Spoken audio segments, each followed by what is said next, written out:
What up, what up, what up? It's the Rage Occasion Blazing AG coming at you with another repair video. Today we got a 2012 Chevy Impala. Just doing some rear brakes. It's real simple.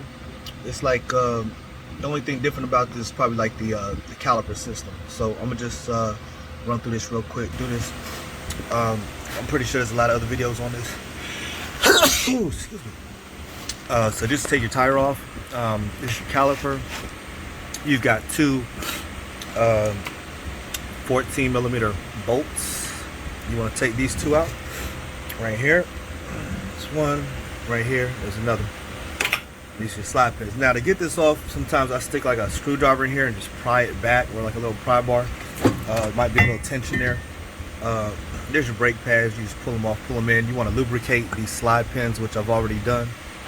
A lot of times when you go to buy your brake pads, then you know, they'll try to sell you, or sometimes the brakes will come with a little packet of grease, but that's all you want to do. Just lubricate your slide pins. If these slide pins get stuck and get rusted in there, you're gonna have a problem because your caliper is not gonna release. So I'll show you, there's a caliper tool right here, which I've already done. Actually, there's a bracket that goes here too. It's kind of this shape, which you slide on right over here and then let it rest on this little thing right here. But anyway, see, there's like some little grooves, and then you got little adapters for different size grooves. This one actually fits right in here.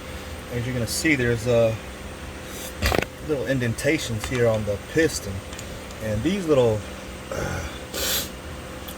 two little grooves, notches, go inside that indentation right there, and you're just gonna spin it clockwise, and this right here turns, and like I said, there's a bracket that goes and it holds against the back of this caliper on the inside, and then as you spin, it'll kind of push against here, and you just want to turn it clockwise.